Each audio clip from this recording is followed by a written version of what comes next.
who must be pleased. So what he said was that, we have 15 million people looking for white collar jobs. We have 15 million people looking for white collar jobs. Fine. Okay. But we have at least 19 million people looking for jobs, period. Yes. Let's not even talk about. So you have unemployment rising. Our universities are still churning out graduates.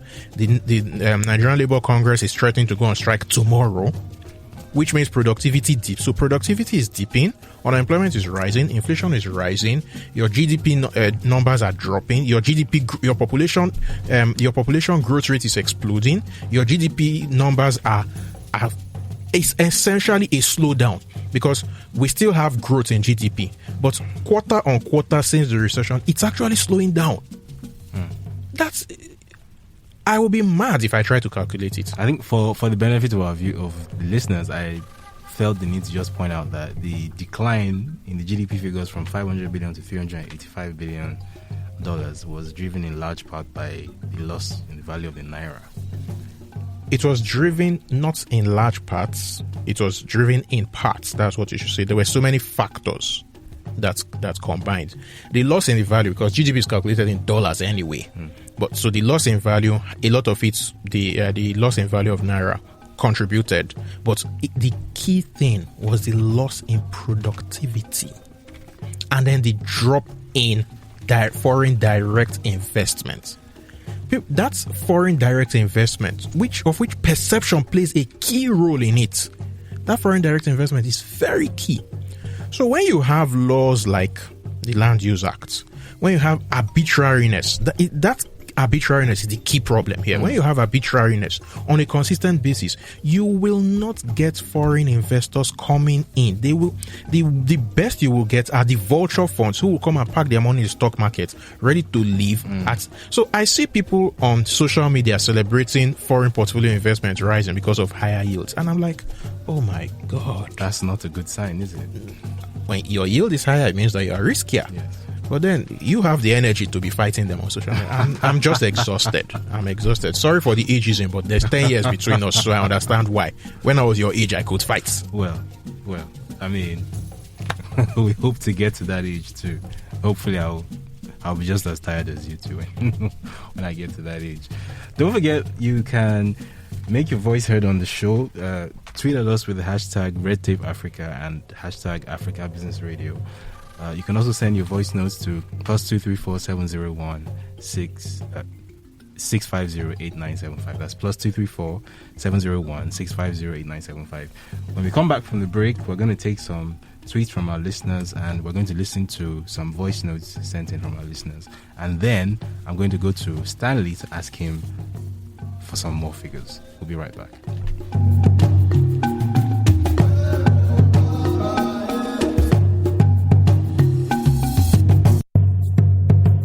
Business in Africa can be complicated. Politicians sometimes create circumstances that hurt businesses and consumers, and then they hide behind a wall of to avoid taking responsibility for their bad economic policies. On Red Tape Africa, we slice through the jargon, drawing a direct link between government actions and their effects on businesses across the continent.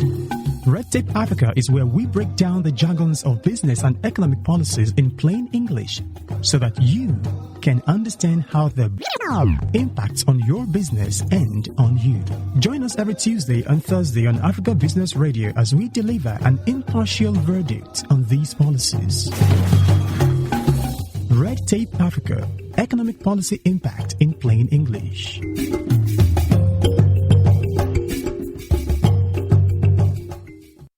You're listening to Africa Business Radio, where you get up-to-date insights on the Africa business landscape. Log on to www.africabusinessradio.com. Your favorite shows are available as podcasts. Download them on our website and mobile app. Africa Business Radio, towards a profitable Africa.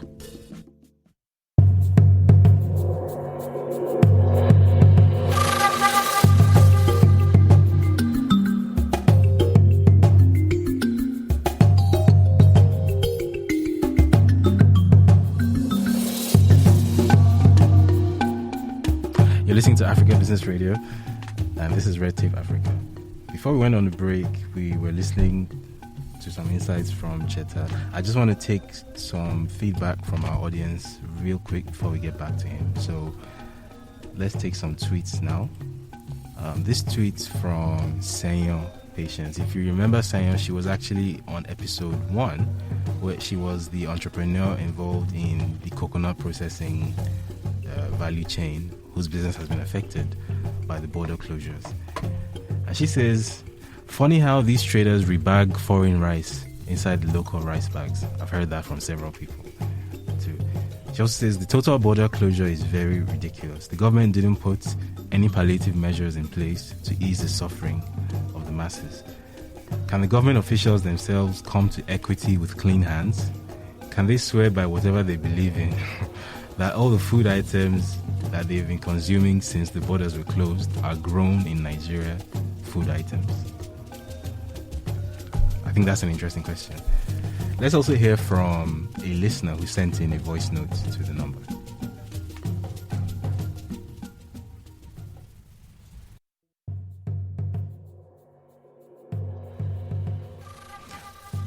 I'm sorry about that. It seems like we had some technical difficulties while trying to play the voice note. But that gives us an opportunity to quickly segue to Stanley once again. And this time, I'm not going to ask you for a number or a figure or something. This time, I want to get your personal, unfiltered opinion about an issue. So, from your professional experience, so we've talked a lot about what happens to us in the cities, right? When food prices go up and whatnot. But something I've always heard from other people is that, well, people in the rural areas, they grow their own food, so maybe they are not affected by this or whatnot. But obviously, you are in the field a lot more than most people in this country. So, give me an insight into how this kind of thing actually affects those people, if at all it does. But when you talk about people in the rural areas, are you talking about Lagos and looking for the rural part of Lagos? I mean, so someone in Ibarapa or someone in Imeko, does this border closure reduce their quality of life the way it arguably does to us in the city? Yeah, but not all of them grow all the kinds of food they need. Even if you grow, say, yam, or you grow a little staple, you still would need some other inputs to balance up. If you want to make a plate of jollof rice, you don't need only rice. You need tomato, you need onions, and you need other stuffs too. No, but the argument we always hear, at least on being a social media user that I am, the argument I always get from people arguing in favor of policy is that if I'm living in some rural part of Osun State, I eat fufu, which is locally sourced, with soup, with all the ingredients which are locally grown, and meat which is locally reared. I don't have any business with anything imported.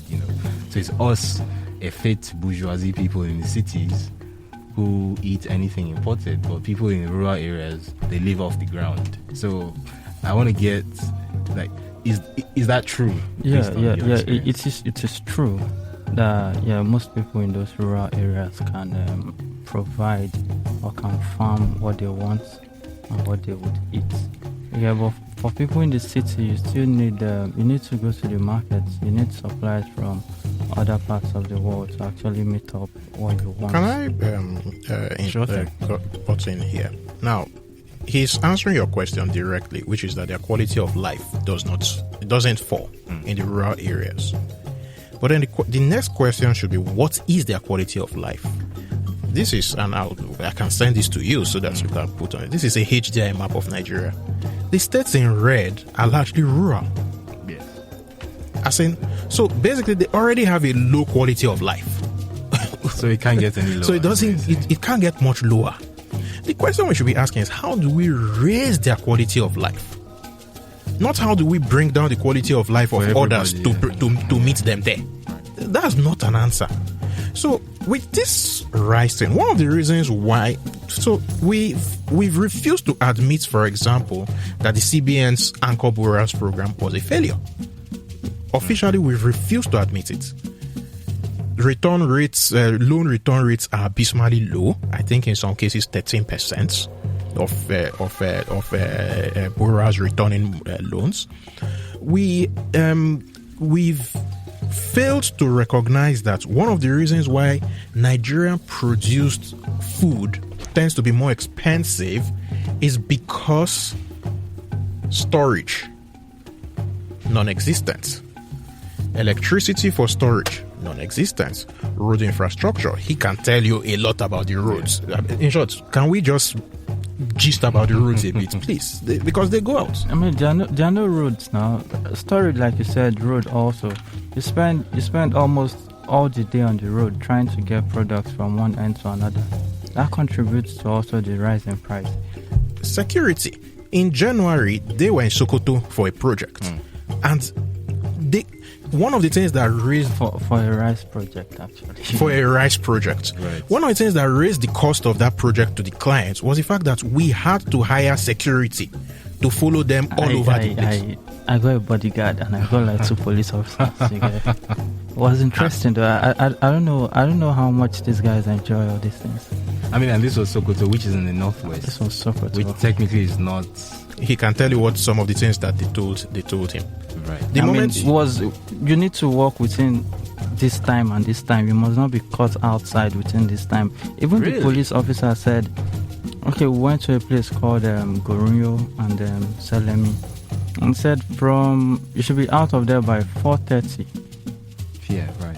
Yeah, anything after 4:30 from 5. If those guys catch you, they will beat you very well. That's if they don't tell you to pay ransom. Wow. So all of these things actually contribute to the cost. These are things that we don't seem to note. All these little factors that we have left ignored, that have grown from baby cats into roaring tigers, they all contribute to the cost of business. End of story. Fix these systemic issues first, and then see if other things will not follow. But when you are trying to, instead of focus, okay, customs. Let's go back to customs. My favorite set of people right now.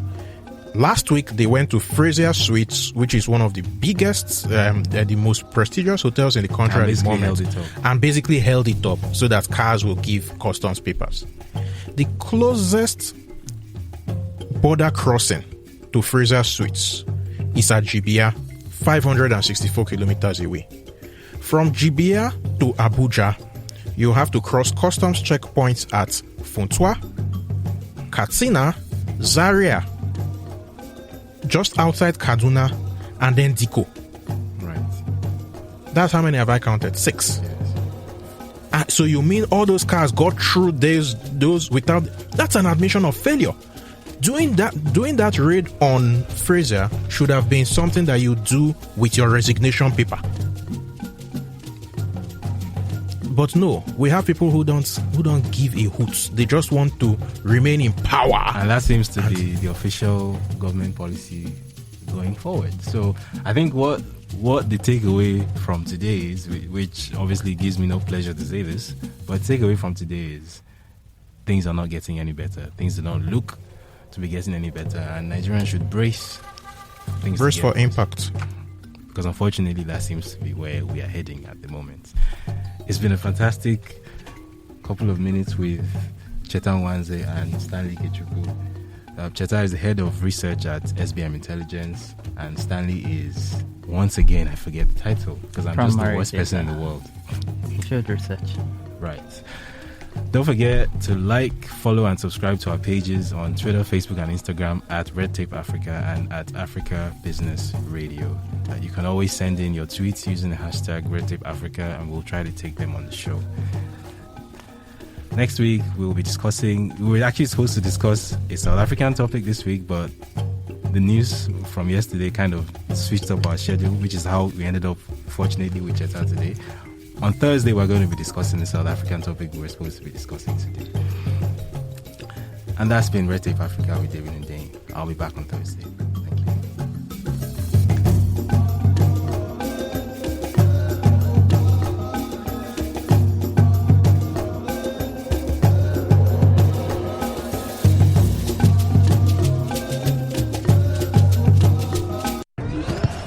This feels like the final football match between two soccer warriors.